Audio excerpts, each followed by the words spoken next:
Hey there techies, this is Katt from Payload Studios here, and today I'm going to be showing you some of my top combat tips for TerraTech. I asked the development team what their best tips were, and they certainly delivered. If you've played TerraTech a bit by now, then you may have realised that it's good to have a mixture of both a well-built tech and some strategy involved as well. So we're going to look at both in this video. The video is aimed at beginners though, so if you are much more acquainted with the game, then I do apologise, but make sure to put your tips in the comments below. Rule number 1. Cover your cab. It may seem like a simple strategy, but not covering your cab is a mistake that many new players make, and it makes your cab more open to damage. By simply placing a block in front of your cab, you reduce the damage and give yourself more time to take down those pesky enemies.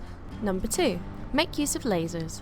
Stud lasers allow you more control over targeting, especially when fighting multiple techs, or fast ones. Big banks of these seem especially effective.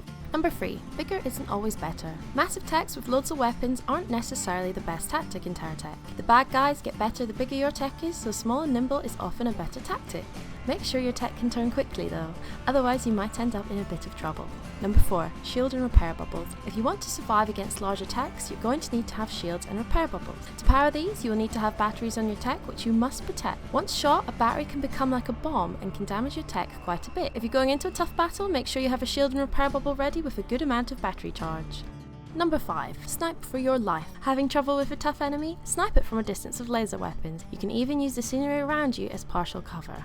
Number 6. As a follow-on from this, if you're having some trouble with some of the faster techs, you can lure them into a forest area. They'll have a harder time moving through the trees to outflank you and keep crashing into rocks and trees. Number 7. Attack enemies from the sides or rear when possible. Guns usually cover the front of most enemies, so you take less damage attacking the sides and back. You can also creep up behind them and shoot them from behind from a slight distance. Number 8. Driving backwards and turning towards your enemy is often better than trying to chase after them in circles. Driving backwards makes it easier to aim, so you can attack your enemy faster. Number 9. Try to match enemy size. In the beginning, try not to take on enemies that are much bigger than yourself. Save the battle for when you are bigger than them. It is possible to take down larger techs, but if you struggle, then build up your tech first. Number 10. Don't give up. It might sound silly, but it's true. The more techs you destroy, the more blocks you can get, and the bigger you can build your tech and your base. Try experimenting with different types of builds, and always keep your cab covered. Okay guys, well that's all the tips for this time. If you have any other videos that you would like to see us do, then please put it in the comments below. Also, if you enjoyed the video, make sure to give us a like or tell us what you liked about it. Until next time, techies.